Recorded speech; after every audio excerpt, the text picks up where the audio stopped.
2020 menjadi tahun yang berat bagi kita semua. Pandemi secara tidak langsung memaksa kita untuk menyesuaikan dengan keadaan yang baru. Tidak semua murid punya level kompetensi yang sama. Yang unggul di satu bidang belum tentu unggul di bidang yang lain. Tapi mau nggak mau, Mas Usman, kita harus memberikan konektivitas di semua pelosok Indonesia. Itu tidak ada opsi. 2021 ini mengingat vaksin, kemudian ada virtual reality, kemudian ada blockchain, kemudian ada big data. Itu akan prosesnya. Bismillahirrahmanirrahim. Assalamualaikum warahmatullahi wabarakatuh. Salam sejahtera kepada yang terhormat Bapak Ibu pembimbing dan penguji dalam seminar usulan penelitian kali ini. Kepada Bapak Profesor Dr. Haji Rudi Priadi Insinyur MS selaku pembimbing, kepada Ibu Dr. Homsatu Nikmah MPD selaku pembimbing, kepada Ibu Dr. Haji Handani Ratnaningsih MPD selaku penguji, kepada Ibu Dr. Puji Lestari MPD selaku penguji dan kepada Bapak Sri Tirto Madawistama MPD selaku penguji.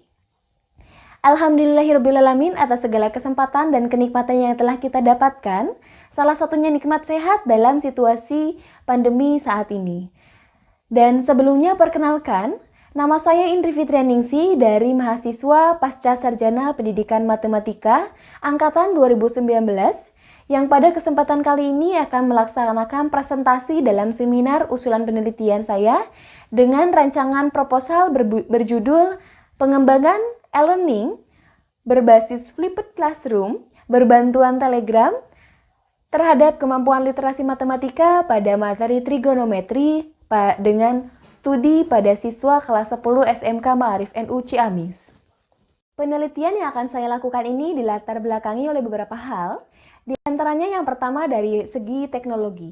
Nah, sebagaimana kita ketahui, teknologi dari waktu ke waktu telah mengalami perkembangan yang sangat pesat, sehingga menurut Nurdiansyah pada tahun 2017, beliau mengatakan pada perkembangan teknologi itu telah merujuk pada suatu pengembangan ataupun inovasi yang diciptakan dalam rangka memberikan manfaat yang positif kepada penggunanya. Nah, berbicara manfaat dari teknologi ini memang sangat banyak tergantung dari kita si pelaku pemanfaat teknologi itu sendiri. Salah satunya manfaat teknologi yang bisa dimanfaatkan dalam dunia pendidikan, khususnya dalam hal pembelajaran.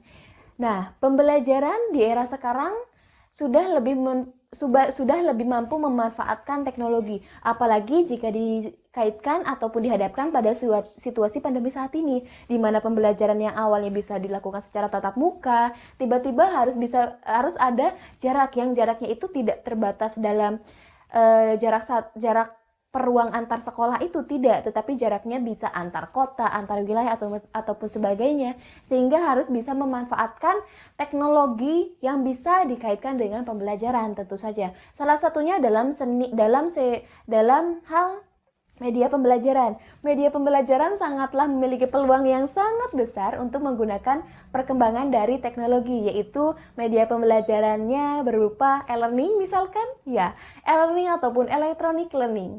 E-learning ini dalam proses pembelajaran itu sudah merupakan salah satu bentuk dari perkembangan teknologi dari media elektronik, karena produk ini itu suatu produk pengembangan yang bisa dimanfaatkan dalam dunia pembelajaran dan bisa memberikan kualitas pembelajaran yang lebih baik dan lebih bermakna kepada peserta didik ataupun kepada siswa.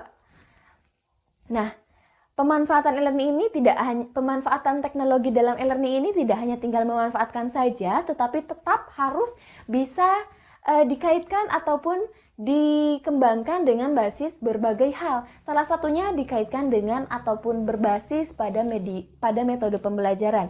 Metode pembelajarannya pun tidak sembarang memilih metode pembelajaran, tetapi diupayakan bersinergi dengan pengembangan e-learning itu dan juga situasi yang dihadapi sekarang. Karena melihat situasi sekarang itu pembelajaran tidak hanya tatap muka, tetapi juga ada yang melakukan pembelajaran semi tatap muka, tidak pure pembelajaran online ataupun jarak jauh, dalam maksud pembelajaran semi tatap muka ini mencampurkan ataupun membagi pembelajaran ada di dalam kelas dan juga sebagian di luar kelas, sehingga sangat cocok digunakan yaitu yang namanya metode pembelajaran flipped classroom, di mana metode pembelajaran ini membalikan yang sebagaimana pembelajaran konvensional dilakukan. Maksudnya ketika pembelajaran seperti biasa itu di kelas dilakukan penyampaian materi secara maksimal oleh guru dan siswa pun menerima materi itu, sedangkan di luar kelas ataupun ketika siswa berada di rumah, siswa mengerjakan latihan-latihan soal yang diberikan berdasarkan materi yang telah mereka pelajari di kelas. Nah, pada metode pembelajaran flipped classroom ini dibalikan. Hal yang seharusnya dilaksanakan di kelas, dilaksanakan di sekolah. Hal yang seharusnya dilaksanakan di kelas, dilaksanakan di rumah, dan hal yang dilaksanakan di rumah itu dilaksanakan di kelas. Kalau di kelas mereka kalau di rumah mereka belajar ataupun memperdalam mengenai materi secara mandiri, tapi tetap menggunakan media pembelajaran yaitu yang digunakan adalah e-learning. Sedangkan ketika ketemu di kelas, ketika pembelajaran tatap muka secara langsung di kelas, mereka fokus pada pembahasan masalah-masalah yang ada atau mengerjakan tugas-tugas yang dikaitkan dengan materi yang telah mereka pelajari sebelumnya. Itulah metode flipped classroom. Nah, tetapi penggunaan metode flipped classroom ini karena ada pembelajaran di luar kelas ataupun jarak jauhnya atau pembelajaran online-nya, maka harus tetap ada pendampingan secara khusus. Makanya digunakan suatu aplikasi yang bisa mendorong dan bisa memfasilitasi pembelajaran jarak jauh ini ketika metode flipped classroom digunakan.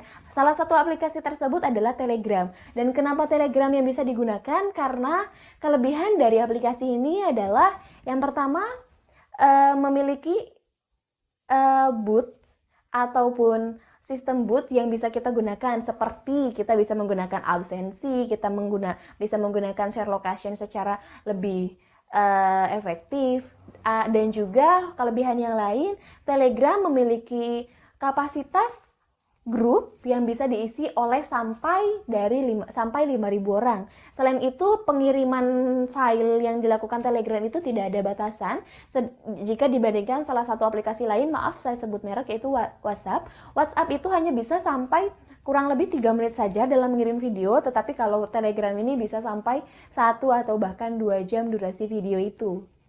Itu kelebihan Telegram. Dan Telegram digunakan karena pada era ini Telegram itu sebagai aplikasi messenger yang lebih mudah digunakan dan juga mudah diakses oleh peserta didik itu dalam mendukung pembelajaran jarak jauh atau pembelajaran online dalam metode pembelajaran flipped classroom. Nah, selain itu, melihat berdasarkan observasi yang dilakukan oleh saya selaku peneliti adalah melihat dari hasil studi PISA. Hasil studi PISA menunjukkan bahwa peringkat Indonesia memang dari tahun ke tahun itu nilainya mengalami peningkatan, tapi peningkatan itu pun tidak diimbangi dengan hasil peringkat terhadap urutan negara-negara yang mengikuti PISA. Sebagaimana kita ketahui, PISA itu pertama kali dilaksanakan tahun 2000, dan tahun 2000 itu Indonesia hanya menduduki peringkat ke 39 dari 43 partisipan. Sebagaimana kita ketahui, berarti urutan ke-4 terakhir. Dan sebegitupun di tahun-tahun selanjutnya, Indonesia tidak pernah memasuki 5 besar, apalagi 10 besar, apalagi 3 besar. Indonesia tidak pernah gitu.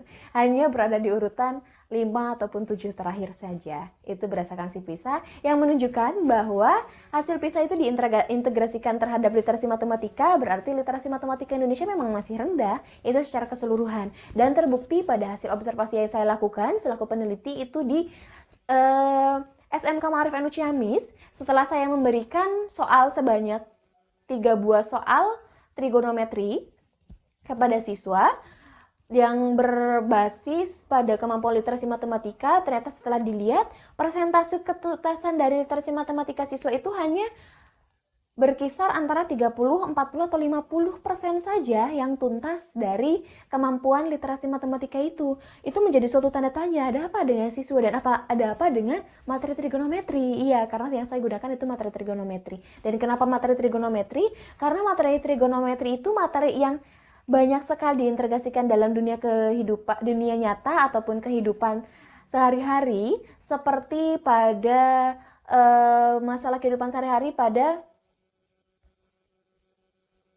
menentukan tinggi suatu benda, itu kebanyakan menggunakan trigonometri ataupun yang lainnya. Tetapi mahasiswa seringkali mengalami kesulitan. Mereka paham teori, tetapi ketika dikaitkan pada dengan suatu masalah real, mereka kebingungan rumus apa yang digunakan, langkah apa yang harus dilaksanakan pertama kali. Itu menjadi masalah siswa, kebanyakan seperti itu. Dan terbukti juga dengan hasil literasi matematikanya ternyata masih rendah. Nah, itulah yang melatar belakangi penelitian saya, sehingga saya simpulkan menjadi suatu judul penelitian, yaitu pengembangan e-learning berbasis flipped classroom berbantuan Telegram terhadap kemampuan literasi matematika pada materi trigonometri. Nah, berdasarkan latar belakang tersebut, diambillah suatu rumusan masalah.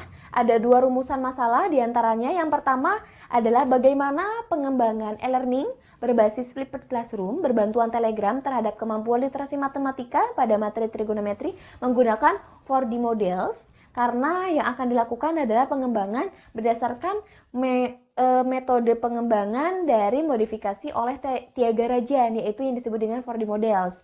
Lalu rumusan masalah yang kedua adalah bagaimana capaian dari kemampuan literasi matematika siswa pada materi trigonometri setelah menggunakan pengembangan ataupun produk pengembangan learning berbasis flipped classroom berbantuan Telegram. Dan merujuk pada 2 rumusan masalah itu disusun menjadi 2 tujuan penelitian. Tujuan yang pertama adalah untuk mengetahui pengembangan learning berbasis flipped classroom berbantuan Telegram terhadap kemampuan literasi matematika pada materi trigonometri menggunakan 4D models. Dan tujuan yang kedua adalah untuk mengetahui capaian literasi matematika siswa pada materi trigonometri setelah menggunakan produk pengembangan e-learning berbasis flipped classroom berbantuan Telegram terhadap kemampuan literasi matematika. Ya, itulah rumusan masalah dan juga tujuannya. Untuk yang selanjutnya adalah dari rumusan, dari tujuan, dan berdasarkan latar belakang disusunlah suatu 5 kunci yang menjadi landasan ataupun definisi operasional dalam penelitian ini. Yang pertama adalah dari e-learning, yang kedua adalah flipped classroom, yang ketiga adalah Telegram, yang keempat adalah kemampuan literasi matematika, dan yang terakhir adalah materi trigonometri. Dari kelima definisi operasional itu, saya jabarkan menjadi 6 kajian teori yang akan menjadi studi literatur dari penelitian saya. Yang pertama adalah mengenai e-learning. E-learning, saya kutip menurut Kustandi pada tahun 2017, pembelajaran e-learning memungkinkan para peserta didik untuk mempelajari materi di tempat mereka masing-masing tanpa dibatasi oleh suatu waktu ataupun suatu tempat. E-learning itu bisa diakses oleh peserta didik dimanapun dan kapanpun. Baik itu pada metode pembelajaran sinkronus ataupun asinkronus. Itu menurut Kustandi pada tahun 2017. Sehingga dapat disimpulkan bahwa e-learning atau electronic learning ini adalah suatu media pembelajaran yang bisa diakses kapanpun dan dimanapun dan tidak terikat oleh waktu, dan tentu saja bisa mempermudah peserta didik dalam memperdalam suatu materi tertentu. Untuk selanjutnya adalah mengenai flipped classroom. Untuk flipped classroom ini saya kutip menurut Chung dan Heu pada tahun 2017 yang mengatakan bahwa flipped classroom merupakan suatu pembelajaran terbalik, yaitu membiasakan atau melakukan pembelajaran yang awalnya dilakukan di kelas menjadi di rumah, dan apa yang dilakukan di rumah dilakukan di kelas. Yang dapat kita simpulkan bahwa pembelajaran flipped classroom ini membalikan kebiasaan peserta didik, yang tentu saja menurut saya lebih dapat memaksimalkan pembelajaran, karena berdasarkan beberapa penelitian juga membuktikan bahwa pembelajaran dengan metode pembelajaran metode flipped classroom ini efektif untuk meningkatkan beberapa kemampuan matematis dari peserta didik. Kajian teori selanjutnya mengenai Telegram. Mengenai Telegram ini saya kutip dari Agajani dan juga Dio pada tahun 2018. Mereka mengatakan bahwa penggunaan Telegram ini dapat mengirimkan pesan dari ujung ke ujung yang dapat terenskripsi secara opsional, dan penggunaannya pun sudah sangat banyak sekali pengguna, mulai dari anak-anak hingga dewasa. Dan aplikasi ini sangat mudah sekali digunakan dan memiliki kelebihan-kelebihan dibanding dengan aplikasi lain, di antaranya dari jumlah grup yang bisa dimasukkan dan memiliki sistem boot. Kajian teori yang selanjutnya adalah e-learning berbasis flipped classroom. Nah, pada e-learning berbasis flipped classroom ini, di mana pembelajarannya seperti flipped classroom seperti biasanya, tetapi memanfaatkan secara maksimal dari penggunaan learning. Di antaranya melalui 3 pertemuan. Pertemuan pertama itu melalui online, yang arahannya melalui Telegram, dan penyampaian materinya itu melalui media pembelajaran flipped classroom. Yang selanjutnya pertemuan kedua disambung dengan pertemuan secara tatap muka, di mana mereka itu melaksanakan pertemuan dengan mengerjakan beberapa tugas-tugas yang ada. Dan yang ketiga, yang kedua tetap menggunakan media pembelajaran e-learning. Dan untuk pertemuan yang ketiga berarti secara online lagi, di mix lagi, dan pertemuan itu tetap dilakukan secara online dengan berbantuan Telegram, dan pembelajarannya itu menggunakan e-learning. Nah, selanjutnya adalah mengenai literasi matematika.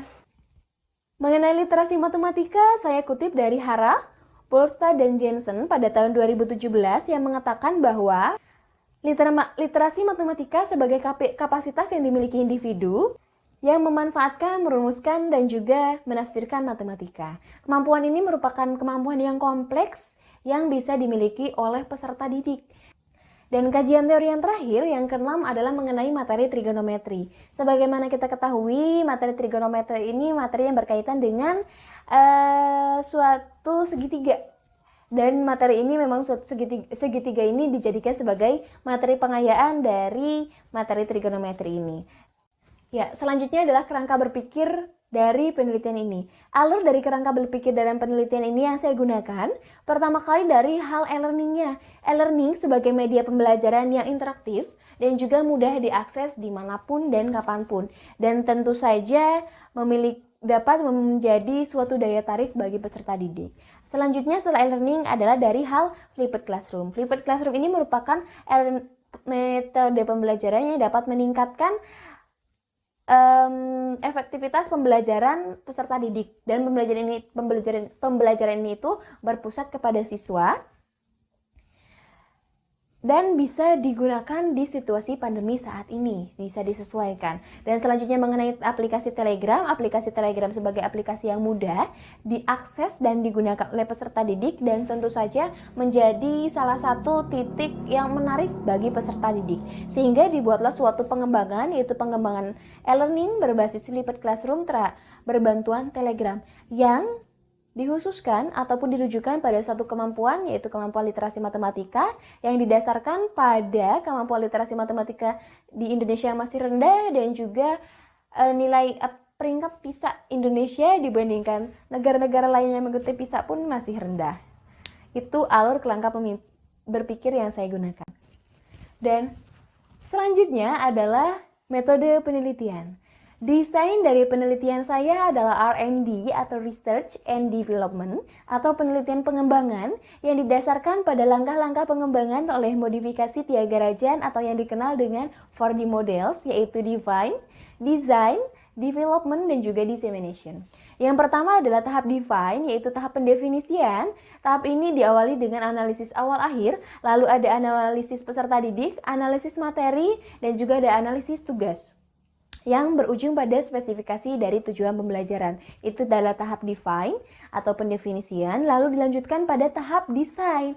Setelah dispesifikasi tujuan pembelajaran, maka setelah itu digunakan ataupun dilakukan pemilihan media. Setelah pemilihan media, dirancang suatu format seperti storyboard dan juga flowchart-nya, lalu akan diperoleh desain awal dari tahap desain ini, yang dilanjutkan dengan tahap development ataupun tahap pengembangan. Pada tahap development ataupun pengembangan ini, setelah tahap desain yang terakhir yaitu diperoleh suatu desain awal, maka diperoleh draft 1. Draft 1 ini ketika sudah diperoleh langsung diberikan kepada validator ataupun orang yang memvalidasi dari ahli media dan juga ahli materi. Mereka memvalidasi si draft 1 ini. Ketika draft 1 ini sudah dianggap valid, maka dilanjutkan. Tetapi kalau belum valid, maka direvisi dan juga divalidasi lagi. Dan ketika valid, maka akan diperoleh tahap 2. Draft 2. Pada draft 2 ini berarti sudah melalui tahap validasi. Maka setelah itu langsung dilakukan uji coba secara terbatas. Uji coba ini dilakukan kepada peserta didik sebanyak 32 responden. Mereka melaksanakan pembelajaran dengan menggunakan pengembangan e-learning ini.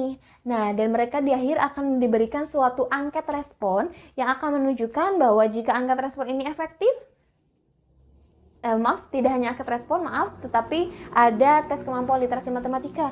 Jika efektif, maka akan langsung diperoleh draft final, tetapi jika tidak efektif, maka akan dilakukan revisi lagi, gitu. Jika sudah diperoleh draft final sebagai tahap akhir dari tahap development, maka selanjutnya adalah tahap dissemination ataupun tahap penyebaran. Pada tahap ini yang dilakukan peneliti akan menyebarkan produk terbatas pada tempat penelitian itu dilakukan dan akan diperolehnya haki atau hak intelektual terhadap produk pengembangan yang telah dikembangkan oleh peneliti itu sendiri. Nah, itulah desain penelitian dari penelitian saya. Nah, jika ada desain penelitian, maka ada teknik pengumpulan data. Teknik pengumpulan data yang saya gunakan melalui 4 tahapan, yaitu ada tahap wawancara, ada lembar validasi, ada tes kemampuan literasi matematika, dan juga ada angkat respon siswa yang disebarkan kepada siswa setelah menggunakan draft kedua ataupun menggunakan produk pengembangan. Ya, itulah teknik pengumpulan data yang selanjutnya pada instrumen penelitian. Instrumen penelitian saya memiliki 5 instrumen penelitian. Di antaranya yang pertama adalah pedoman wawancara. Pedoman wawancara yang saya gunakan menggunakan teknik wawancara tak berstruktur dengan tujuan peneliti membuat poin-poin yang akan ditanyakan, tetapi tetap dalam pelaksanaan wawancaranya memberikan kesempatan yang narasumber untuk lebih terbuka lagi terkait dengan hal yang ditanyakan oleh peneliti. Lalu ada lembar validasi ahli, yaitu kepada ahli materi dan juga ahli media. Lalu ada angkat respon peserta didik mengenai kepuasan ataupun apa yang mereka rasakan setelah mereka menggunakan produk dari pengembangan yang telah peneliti kembangkan. Lalu ada soal tes kemampuan literasi matematika yang disusun, dan soal yang disusun rencana saya adalah sebanyak 4 buah soal, tentu saja berdasarkan dengan kemampuan literasi matematika. Dan yang terakhir adalah validitas dan juga uji reliabilitas terhadap instrumen. Itulah instrumen penelitian yang saya gunakan dari mulai pedoman wawancara sampai dengan validitas dan reliabilitas. Demikianlah presentasi saya mengenai usulan penelitian yang berjudul pengembangan e-learning berbasis Flipboard Classroom, berbantuan Telegram terhadap kemampuan literasi matematika pada materi trigonometri, yang apabila memiliki kurang dan salahnya mohon dimaafkan, terlebih saya mohon koreksinya dan juga saran perbaikannya dari Bapak Ibu pembimbing dan penguji sekalian.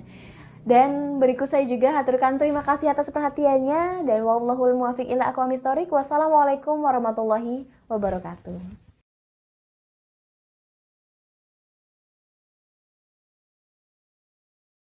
Dilatar belakangi penelitiannya kalangan muda sampai dewasa ataupun sampai usia tua. Kok tua? Ih,